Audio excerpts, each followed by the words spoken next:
श्री गणेशाय नमः। श्री जानकी वल्लभो विजयते। श्री रामचरितमानस सप्तम सोपान उत्तरकांड।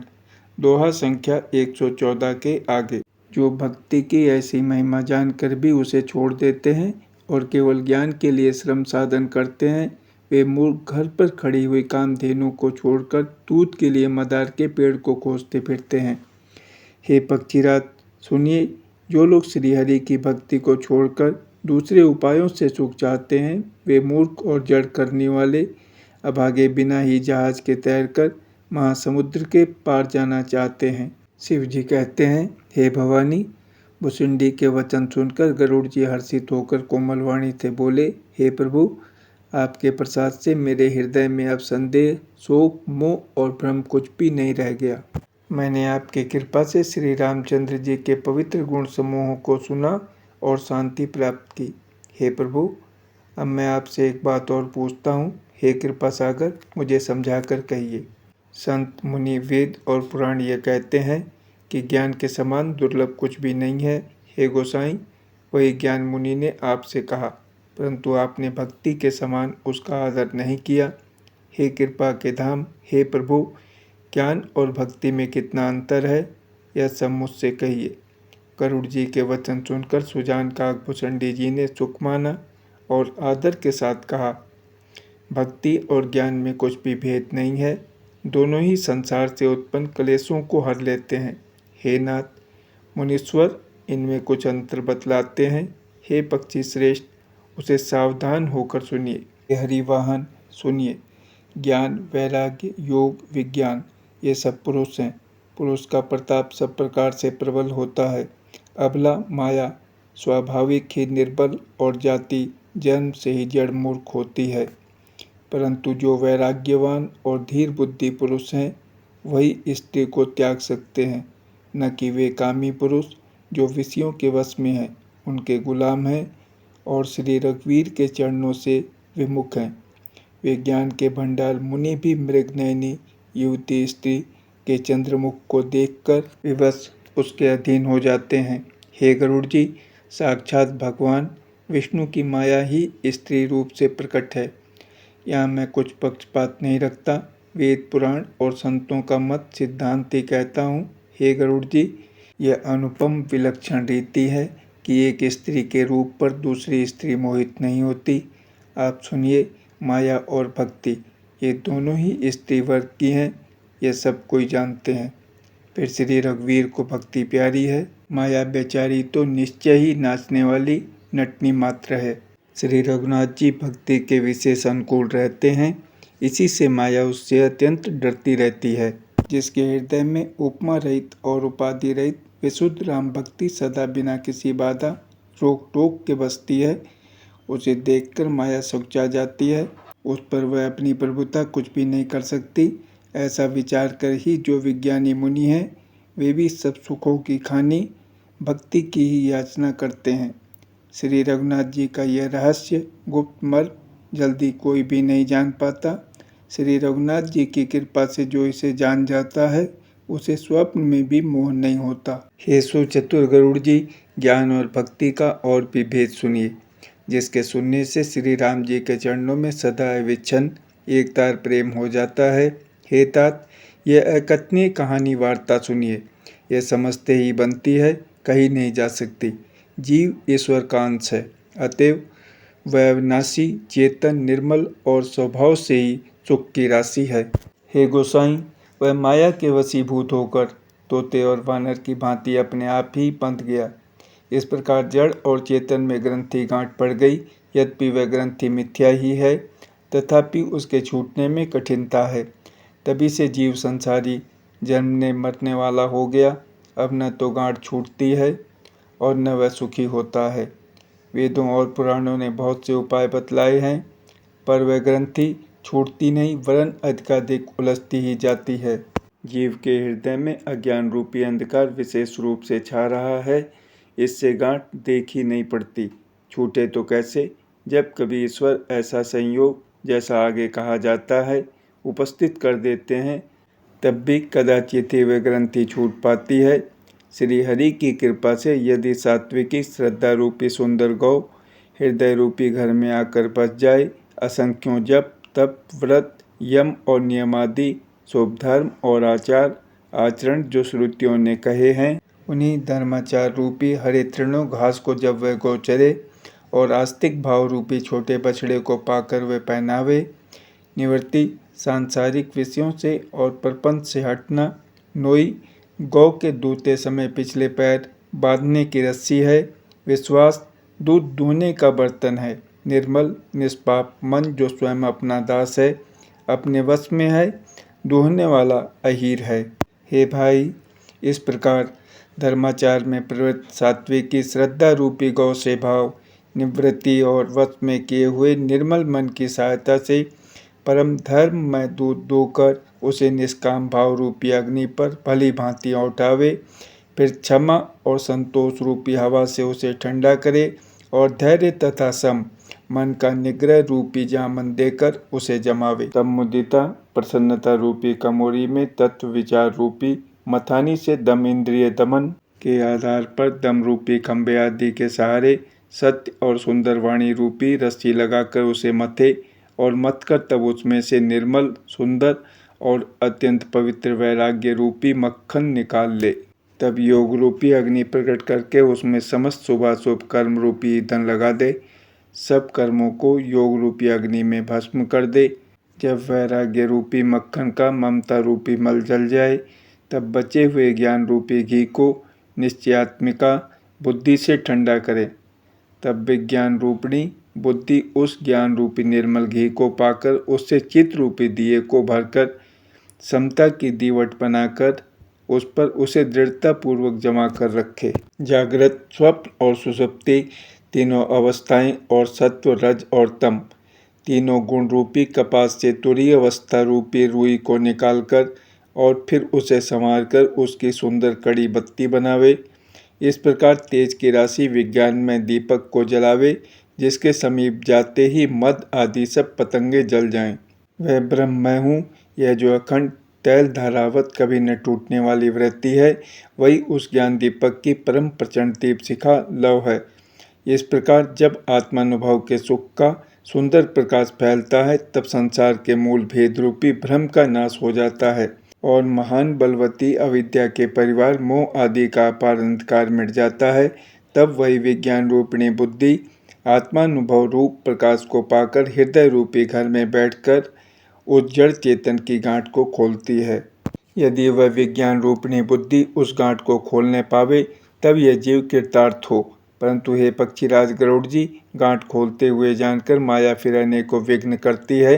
हे भाई, वह बहुत सी रिद्धि सिद्धियों को भेजती है जो आकर बुद्धि को लोभ दिखाती हैं, और वे रिद्धि सिद्धियां कल कला बल और छल करके समीप जाती और आंचल की वायु से उस ज्ञान रूपी दीपक को बुझा देती हैं। यदि बुद्धि बहुत ही सयानी हुई तो वह उन रिद्धि सिद्धियों को अहितकर हानिकर समझकर उनकी ओर ताकती नहीं। इस प्रकार यदि माया के विघ्नों से बुद्धि को बाधा न हुई तो फिर देवता उपाधि विघ्न करते हैं। इंद्रियों के द्वार हृदय रूपी घर के अनेकों झरोखे हैं। वहाँ प्रत्येक झरोखे पर देवता थाना किए अड्डा जमा कर बैठे हैं। जो ही वे विषय रूपी हवा को आते देखते हैं, त्यों ही हठपूर्वक किवाड़ खोल देते हैं। जो ही वह तेज हवा हृदय रूपी घर में जाती है, त्यों ही वह विज्ञान रूपी दीपक बुझ जाता है। गांठ भी नहीं छूटी और वह आत्मानुभव रूप प्रकाश भी मिट गया। विषय रूपी हवा से बुद्धि व्याकुल हो गई, सारा किया कराया चौपट हो गया। इंद्रियों और उनके देवताओं को ज्ञान स्वाभाविक ही नहीं सुहाता, क्योंकि उनकी विषय भोगों में सदा ही प्रीति रहती है और बुद्धि को भी विषय रूपी हवा ने बावली बना दिया।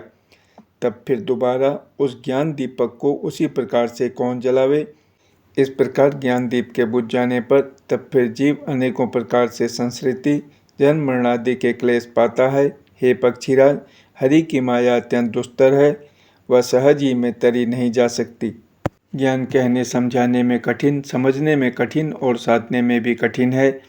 यदि गुणाक्षर न्याय से संयोगवश कदाचित यह ज्ञान हो भी जाए तो फिर उसे बचाए रखने में अनेकों विघ्न हैं। ज्ञान का मार्ग कृपाण दुधारी तलवार की धार के समान है। हे पक्षीराज, इस मार्ग से गिरते देर नहीं लगती। जो इस मार्ग को निर्विघ्न निभा ले जाता है वही कैवल्य मोक्ष रूप परम पद को प्राप्त करता है। संत, पुराण, वेद और तंत्र आदि शास्त्र सब ये कहते हैं कि कैवल्य रूप परम पद अत्यंत दुर्लभ है, किंतु हे गोसाई, वही अत्यंत दुर्लभ मुक्ति श्री राम जी को भजने से बिना इच्छा किए भी जबरदस्ती आ जाती है। जैसे स्थल के बिना जल नहीं रह सकता, चाहे कोई करोड़ों प्रकार के उपाय क्यों न करे, वैसे ही हे पक्षीराज सुनिए, मोक्ष सुख भी श्री हरि की भक्ति को छोड़कर नहीं रह सकता। ऐसा विचार कर बुद्धिमान हरिभक्त भक्ति पर लुभाए रहकर मुक्ति का तिरस्कार कर देते हैं।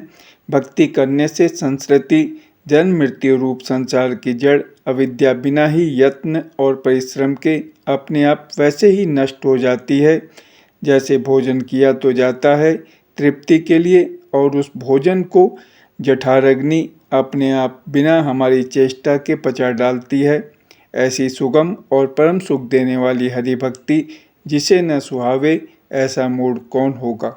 हे सर्पों के शत्रु गरुड़ जी, मैं सेवक हूँ और भगवान मेरे सेव्य स्वामी हैं। इस भाव के बिना संसार रूपी समुद्र से तरना नहीं हो सकता। ऐसा सिद्धांत विचार कर श्री रामचंद्र जी के चरण कमलों का भजन कीजिए, जो चेतन को जड़ कर देता है और जड़ को चेतन कर देता है। ऐसे समर्थ श्री रघुनाथ जी को जो जीव भजते हैं वे धन्य हैं। मैंने ज्ञान का सिद्धांत समझाकर कहा, अब भक्ति रूपी मणि की प्रभुता महिमा सुनिए। श्री राम जी की भक्ति सुंदर चिंतामणि है। हे गरुड़ जी, यह जिसके हृदय के अंदर बसती है वह दिन रात अपने आप ही परम प्रकाश रूप रहता है। उसको दीपक, घी और बत्ती कुछ भी नहीं चाहिए। इस प्रकार मणि का एक तो स्वाभाविक प्रकाश रहता है, फिर मोह रूपी दरिद्रता समीप नहीं आती, क्योंकि मणि स्वयं धन रूप है, और तीसरे लोभ रूपी हवा उस मणि में दीप को बुझा नहीं सकती, क्योंकि मणि स्वयं प्रकाश रूप है, वह किसी दूसरे की सहायता से नहीं प्रकाश करती। उसके प्रकाश से अविद्या का प्रबल अंधकार मिट जाता है, मदादी पतंगों का सारा समूह हार जाता है। जिसके हृदय में भक्ति बसती है, काम, क्रोध और लोभ आदि दुष्ट तो उसके पास भी नहीं जाते। उसके लिए विष अमृत के समान और शत्रु मित्र हो जाता है। उस मणि के बिना कोई सुख नहीं पाता। बड़े बड़े मानस रोग जिनके वश होकर सब जीव दुखी हो रहे हैं, उसको नहीं व्यापते। श्री राम भक्ति रूपी मणि जिसके हृदय में बसती है, उसे स्वप्न में भी लेस मात्र दुख नहीं होता। जगत में वे ही मनुष्य चतुरों के शिरोमणि हैं, जो उस भक्ति रूपी मणि के लिए भली भांति यत्न करते हैं। यद्यपि वह मणि जगत में प्रकट प्रत्यक्ष है, पर बिना श्री राम जी की कृपा के उसे कोई पा नहीं सकता। उसके पाने के उपाय भी सुगम ही हैं, पर अभागे मनुष्य उन्हें ठुकरा देते हैं। वेद पुराण पवित्र पर्वत हैं। श्री राम जी की नाना प्रकार की कथाएं उन पर्वतों में सुंदर खाने हैं। संत पुरुष उनकी इन खानों के रहस्य को जानने वाले मर्मी हैं, और सुंदर बुद्धि खोदने वाली कुदाल है। हे गरुड़ जी, ज्ञान और वैराग्य ये दो उनके नेत्र हैं। जो प्राणी उसे प्रेम के साथ खोजता है, वह सब सुखों की खान इस भक्ति रूपी मणि को पा जाता है। हे प्रभु, मेरे मन में तो ऐसा विश्वास है कि श्री राम जी के दास श्री राम जी से भी बढ़कर हैं। श्री रामचंद्र जी समुद्र हैं, तो धीर संत पुरुष मेघ हैं। श्री हरि चंदन के वृक्ष हैं, तो संत पवन है। सब साधनों का फल सुंदर हरि भक्ति ही है, उसे संत के बिना किसी ने नहीं पाया। ऐसा विचार कर जो भी संतों का संग करता है, हे गरुड़ जी, उसके लिए श्री राम जी की भक्ति सुलभ हो जाती है। ब्रह्म वेद समुद्र हैं, ज्ञान मंद्रांचल है और संत देवता हैं, जो उस समुद्र को मत कर कथा रूपी अमृत निकालते हैं, जिसमें भक्ति रूपी मधुरता बसी रहती है। वैराग्य रूपी ढाल से अपने को बचाते हुए और ज्ञान रूपी तलवार से मद, लोभ और मोह रूपी वैरियों को मारकर जो विजय प्राप्त करती है, वह हरि भक्ति ही है। हे पक्षीराज, इसे विचार कर देखिए। पक्षीराज गरुड़ जी फिर प्रेम सहित बोले, हे कृपालु, यदि मुझ पर आपका प्रेम है तो हे नाथ, मुझे अपना सेवक जानकर मेरे 7 प्रश्नों के उत्तर बखान कर कहिए। हे नाथ, हे धीर बुद्धि, पहले तो यह बताइए कि सबसे दुर्लभ कौन सा शरीर है, फिर सबसे बड़ा दुख कौन है और सबसे बड़ा सुख कौन है, यह भी विचार कर संक्षेप में ही कहिए। संत और असंत का मर्म भेद आप जानते हैं, उनके सहज स्वभाव का वर्णन कीजिए। फिर कहिए कि श्रुतियों में प्रसिद्ध सबसे महान पुण्य कौन सा है और सबसे महान भयंकर पाप कौन है। फिर मानस रोगों को समझाकर कहिए, आप सर्वज्ञ हैं और मुझ पर आपकी कृपा भी बहुत है। काकभूषणी जी ने कहा, हे तात, अत्यंत आदर और प्रेम के साथ सुनिए, मैं ये नीति संक्षेप से कहता हूँ। मनुष्य शरीर के समान कोई शरीर नहीं है। चराचर सभी जीव उसकी याचना करते हैं। वह मनुष्य शरीर नरक, स्वर्ग और मोक्ष की सीढ़ी है तथा कल्याणकारी ज्ञान, वैराग्य और भक्ति को देने वाला है। ऐसे मनुष्य शरीर को धारण प्राप्त करके भी जो लोग श्री हरि का भजन नहीं करते और नीच से भी नीच विषयों में अनुरक्त रहते हैं, वे पारसमणि को हाथ से फेंक देते हैं और बदले में कांच के टुकड़े ले लेते हैं। जगत में दरिद्रता के समान दुख नहीं है तथा संतों के मिलन के समान जगत में सुख नहीं है। और हे पक्षीराज, मन, वचन और शरीर से परोपकार करना यह संतों का सहज स्वभाव है।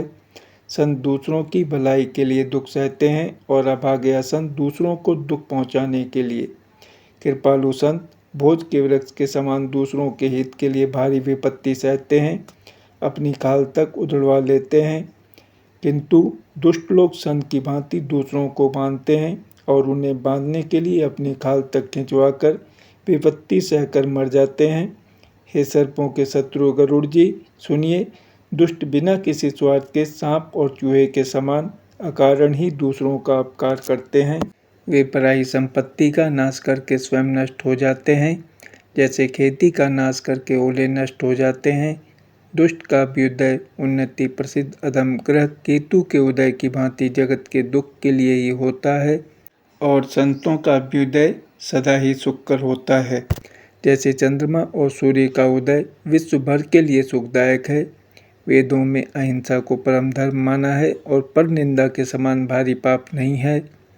शंकर जी और गुरु की निंदा करने वाला मनुष्य अगले जन्म में मेढक होता है और वह 1000 जन्म तक वही मेढक का शरीर पाता है। ब्राह्मणों की निंदा करने वाला व्यक्ति बहुत से नरक भोग कर फिर जगत में कौवे का शरीर धारण करके जन्म लेता है। जो अभिमानी जीव देवताओं और वेदों की निंदा करते हैं, वे रौरव नरक में पड़ते हैं। संतों की निंदा में लगे हुए लोग उल्लू होते हैं, जिन्हें मोह रूपी रात्रि प्रिय होती है और ज्ञान रूपी सूर्य जिनके लिए बीत गया अस्त हो गया रहता है। जो मूर्ख मनुष्य सबकी निंदा करते हैं, वे चमगादड़ होकर जन्म लेते हैं। हे तात, अब मानस रोग सुनिए, जिनसे सब लोग दुख पाया करते हैं। सब रोगों की जड़ मोह अज्ञान है। उन व्याधियों से फिर और बहुत से शूल उत्पन्न होते हैं। कामवात है, लोभ अपार बढ़ा हुआ कफ है और क्रोध पित्त है, जो सदा छाती जलाता रहता है। यदि कहीं ये तीनों भाई वात, पित्त और कफ प्रीति कर लें, मिल जाएं, तो दुखदायक सन्निपात रोग उत्पन्न होता है। कठिनता से प्राप्त पूर्ण होने वाले जो विषयों के मनोरथ हैं, वे ही सब शूल कष्टदायक रोग हैं। उनके नाम कौन जानता है, अर्थात वे अपार हैं।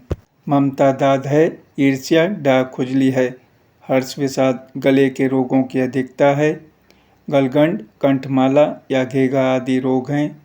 पराये सुख को देखकर जो जलन होती है, वही क्षयी है। दुष्टता और मन की कुटिलता ही कोढ़ है। अहंकार अत्यंत दुख देने वाला डमरू गांठ का रोग है। दंभ, कपट, मद और मान नहरुआ नसों का रोग है। तृष्णा बड़ा भारी उदर वृद्धि जलोदर रोग है। 3 प्रकार पुत्र, धन और मान की प्रबल इच्छाएं प्रबल तिजारी है। मत्सर और अविवेक 2 प्रकार के ज्वर हैं। इस प्रकार अनेकों बुरे रोग हैं, जिन्हें कहाँ तक कहूँ। एक ही रोग के वश होकर मनुष्य मर जाते हैं, फिर ये तो बहुत से असाध्य रोग हैं। ये जीव को निरंतर कष्ट देते रहते हैं। ऐसी दशा में वह समाधि शांति को कैसे प्राप्त करे। नियम, धर्म, आचार, उत्तम आचरण, तप, ज्ञान, यज्ञ, जप, दान तथा और भी करोड़ों औषधियाँ हैं, परंतु हे गरुड़ जी, उनसे ये रोग नहीं जाते। इस प्रकार जगत में समस्त जीव रोगी हैं, जो शोक, हर्ष, भय, प्रीति और वियोग के दुख से और भी दुखी हो रहे हैं। मैंने ये थोड़े से मानक रोग कहे हैं, ये हैं तो सबको, परंतु इन्हें जान पाए हैं कोई विरले ही। प्राणियों को जलाने वाले ये पापी रोग जान लिए जाने से कुछ क्षीण अवश्य हो जाते हैं, परंतु नाश को नहीं प्राप्त होते। विषय रूप को पत्ते पाकर ये मुनियों के हृदय में भी अंकुरित हो उठते हैं, तब बेचारे साधारण मनुष्य तो क्या चीज़ हैं। यदि श्री राम जी की कृपा से इस प्रकार का संयोग बन जाए तो ये सब रोग नष्ट हो जाएं। सद्गुरु रूपी वैद्य के वचन में विश्वास हो, विषयों की आशा न करें, यही संयम परहेज हो।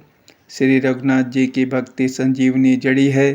श्रद्धा से पूर्ण बुद्धि ही अनुपान दवा के साथ लिया जाने वाला मधु आदि है। इस प्रकार का संयोग हो तो वे रोग भले ही नष्ट हो जाएं, नहीं तो करोड़ों प्रयत्नों से भी नहीं जाते।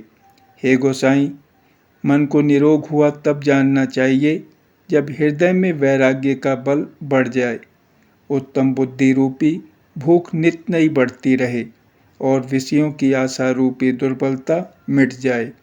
इस प्रकार सब रोगों से छूटकर जब मनुष्य निर्मल ज्ञान रूपी जल में स्नान कर लेता है, तब उसके हृदय में राम भक्ति छा रहती है। शिव जी, ब्रह्मा जी, सुखदेव जी, सनकादि और नारद आदि ब्रह्म विचार में परम निपुण जो मुनि हैं, हे पक्षीराज, उन सब का मत यही है कि श्री राम जी के चरण कमलों में प्रेम करना चाहिए।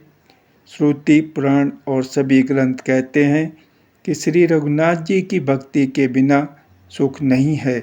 कछुए की पीठ पर भले ही बाल उगावे, बांझ का पुत्र भले ही किसी को मार डाले, आकाश में भले ही अनेकों प्रकार के फूल खिल उठें, परंतु श्री हरि से विमुख होकर जीव सुख नहीं प्राप्त कर सकता।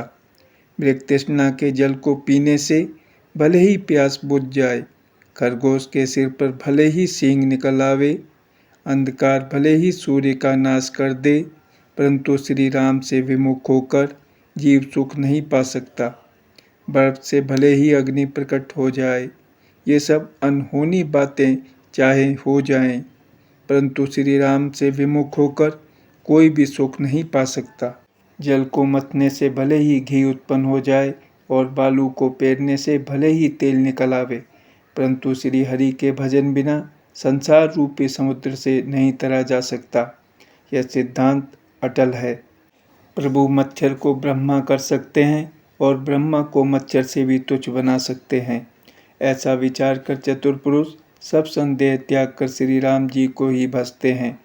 मैं आपसे भली भांति निश्चित किया हुआ सिद्धांत कहता हूँ, मेरे वचन अन्यथा मिथ्या नहीं है कि जो मनुष्य श्री हरि का भजन करते हैं वे अत्यंत दुस्तर संसार सागर को सहज ही पार कर जाते हैं। हे नाथ, मैंने श्री हरि का अनुपम चरित्र अपनी बुद्धि के अनुसार कहीं विस्तार से और कहीं संक्षेप से कहा। हे सर्पों के शत्रु गरुड़ जी, श्रुतियों का यही सिद्धांत है कि सब काम भुलाकर छोड़कर श्री राम जी का भजन करना चाहिए। प्रभु श्री रघुनाथ जी को छोड़कर और किसका सेवन भजन किया जाए, जिनका मुझ जैसे मूर्ख पर भी ममत्व स्नेह है। हे नाथ, आप विज्ञान रूप हैं, आपको मोह नहीं है। आपने तो मुझ पर बड़ी कृपा की है, जो आपने मुझसे सुखदेव जी, सनकादि और शिव जी के मन को प्रिय लगने वाली अति पवित्र राम कथा पूछी। संसार में घड़ी भर का अथवा पल भर का एक बार का भी सत्संग दुर्लभ है। हे गरुड़ जी, अपने हृदय में विचार कर देखिए, क्या मैं भी श्री राम जी के भजन का अधिकारी हूँ? पक्षियों में सबसे नीच और सब प्रकार से अपवित्र हूँ, परंतु ऐसा होने पर भी प्रभु ने मुझको सारे जगत को पवित्र करने वाला प्रसिद्ध कर दिया, अथवा प्रभु ने मुझको जगत प्रसिद्ध पावन कर दिया।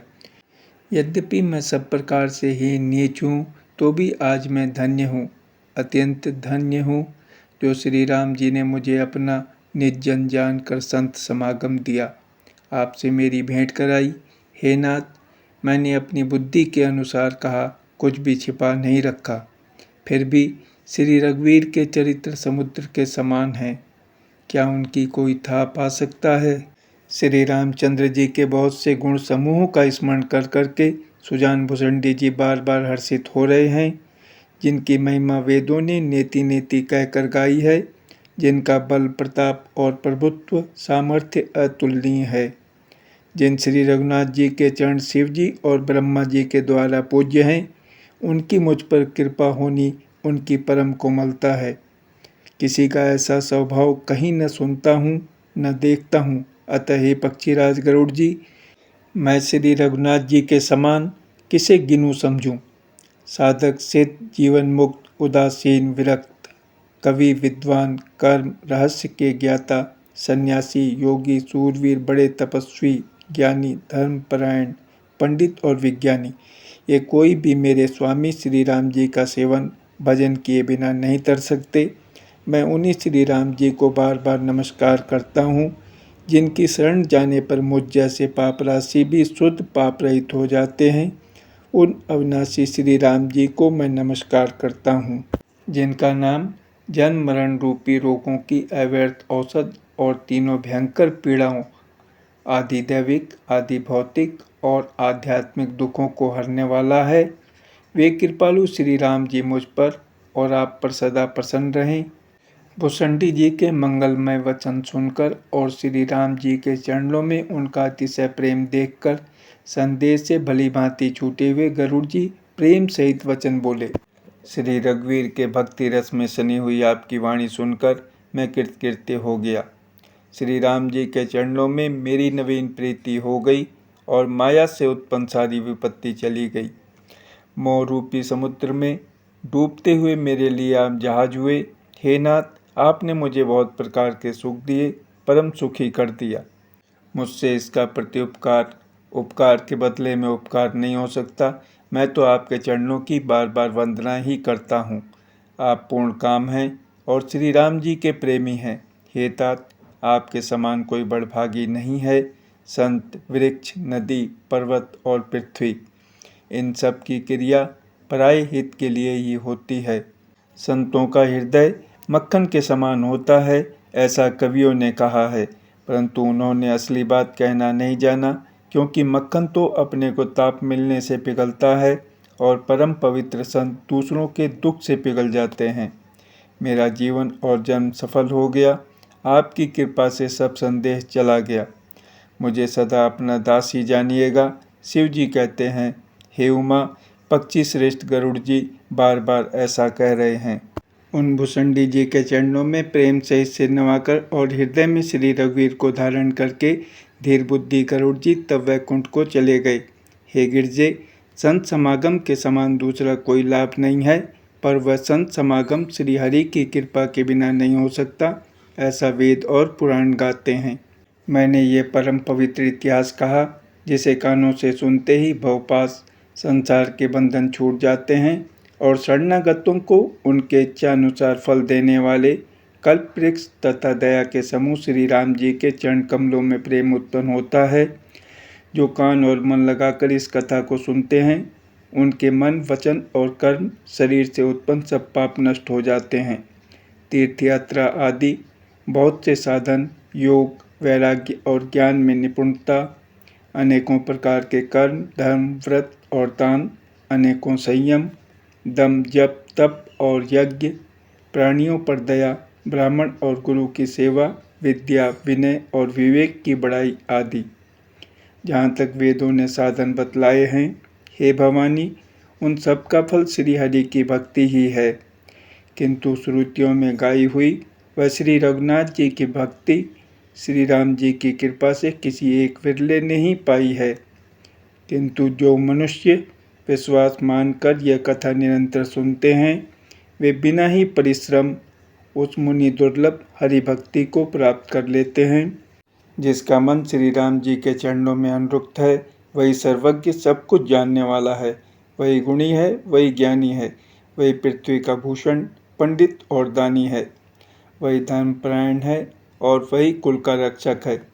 जो छल छोड़कर श्री रघुवीर का भजन करता है वही नीति में निपुण है, वही परम बुद्धिमान है। उसी ने वेदों के सिद्धांत को भली भांति जाना है।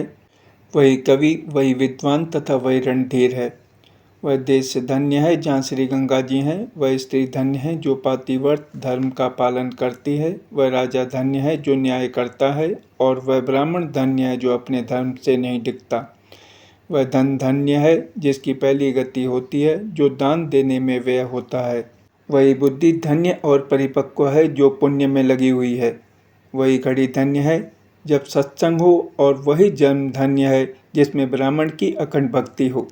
धन की 3 गतियाँ होती हैं, दान, भोग और नाश। दान उत्तम है, भोग मध्यम है और नाश नीच गति है। जो पुरुष न देता है न भोगता है, उसके धन की तीसरी गति होती है।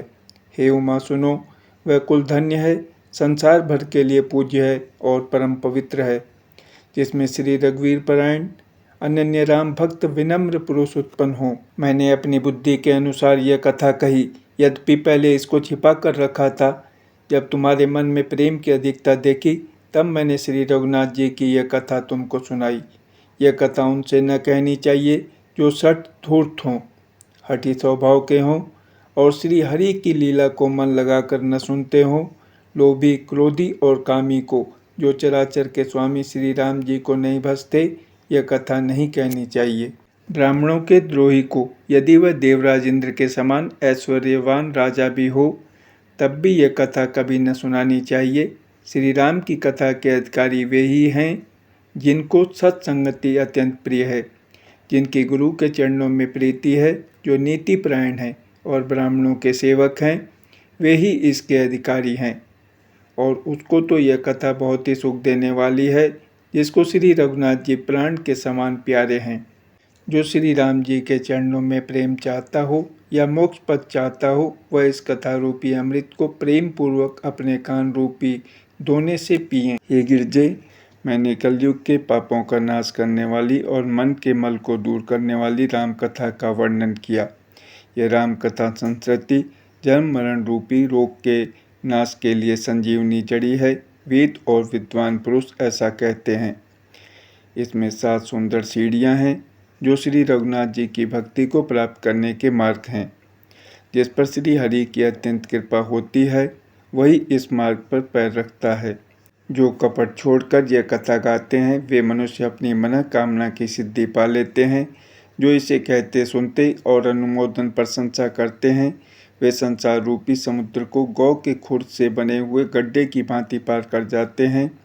याज्ञवल्क्य जी कहते हैं, सब कथा सुनकर श्री पार्वती जी के हृदय को बहुत ही प्रिय लगी और वे सुंदर वाणी बोली। स्वामी की कृपा से मेरा संदेह जाता रहा और श्री राम जी के चरणों में नवीन प्रेम उत्पन्न हो गया। हे विश्वनाथ, आपकी कृपा से अब मैं कृतार्थ हो गई। मुझ में दृढ़ राम भक्ति उत्पन्न हो गई और मेरे संपूर्ण क्लेश बीत गए, नष्ट हो गए। शंभु उमा का यह कल्याणकारी संवाद शोक उत्पन्न करने वाला और शोक का नाश करने वाला है, जन्म मरण का अंत करने वाला, संदेहों का नाश करने वाला, भक्तों को आनंद देने वाला और संत पुरुषों को प्रिय है। जगत में जो जितने भी रामोपासक हैं, उनको तो इस राम कथा के समान कुछ भी प्रिय नहीं है। श्री रघुनाथ जी की कृपा से मैंने ये सुंदर और पवित्र करने वाला चरित्र अपनी बुद्धि के अनुसार गाया है। तुलसीदास जी कहते हैं, इस कलिकाल में योग, यज्ञ, जप, तप, व्रत और पूजन आदि कोई दूसरा साधन नहीं है। बस श्री राम जी का ही स्मरण करना, श्री राम जी का ही गुण गाना और निरंतर श्री राम जी के ही गुण समूहों को सुनना चाहिए।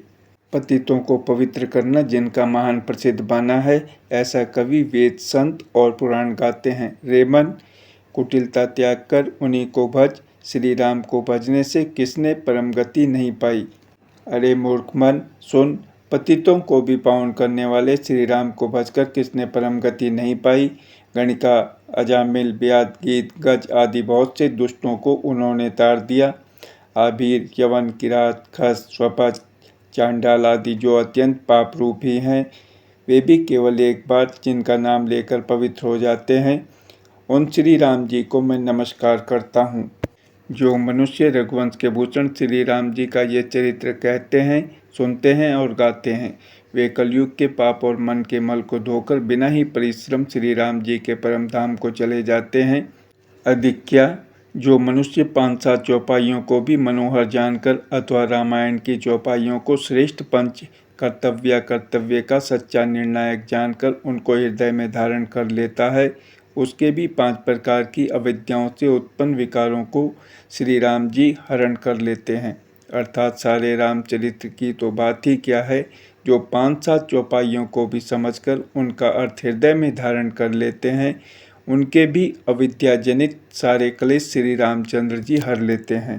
परम सुंदर, सुजान और कृपा निदान तथा जो अनाथों पर प्रेम करते हैं, ऐसे एक श्री रामचंद्र जी ही हैं। इनके समान निष्काम निस्वार्थ हित करने वाला, सुहृदय और मोक्ष देने वाला दूसरा कौन है। जिनकी लेस मात्र कृपा से मंद बुद्धि तुलसीदास ने भी परम शांति प्राप्त कर ली, उन श्री राम जी के समान प्रभु कहीं भी नहीं है। हे श्री रघुवीर, मेरे समान कोई दीन नहीं है और आपके समान कोई दीनों का हित करने वाला नहीं है। ऐसा विचार कर हे रघुवंशमणि, मेरे जन्म मरण के भयानक दुख का हरण कर लीजिए। जैसे कामी को स्त्री प्रिय लगती है और लोभी को जैसे धन प्यारा लगता है, वैसे ही हे रघुनाथ जी, हे राम जी, आप निरंतर मुझे प्रिय लगिए। श्रेष्ठ कवि भगवान श्री शंकर जी ने पहले जिस दुर्गम मानस रामायण की श्री राम जी के चरण कमलों में नित्य निरंतर अनन्य भक्ति प्राप्त होने के लिए रचना की थी, उस मानस रामायण को श्री रघुनाथ जी के नाम में निरत मानकर अपने अंतःकरण के अंधकार को मिटाने के लिए तुलसीदास ने इस मानस के रूप में भाषाबद्ध किया। यह श्री रामचरितमानस पुण्य रूप, पापों का हरण करने वाला, सदा कल्याणकारी, विज्ञान और भक्ति को देने वाला, माया मोह और मल का नाश करने वाला, परम निर्मल प्रेम रूपी जल से परिपूर्ण तथा मंगलमय है। जो मनुष्य भक्ति पूर्वक इस मानसरोवर में गोता लगाते हैं, वे संसार रूपी सूर्य की अति प्रचंड किरणों से नहीं जलते। मास पारायण 30वां विश्राम, नवां पारायण, नवां विश्राम। कलयुग के समस्त पापों का नाश करने वाले श्री रामचरितमानस का यह 7वां सोपान समाप्त हुआ। उत्तरकांड समाप्त। जय श्री राम।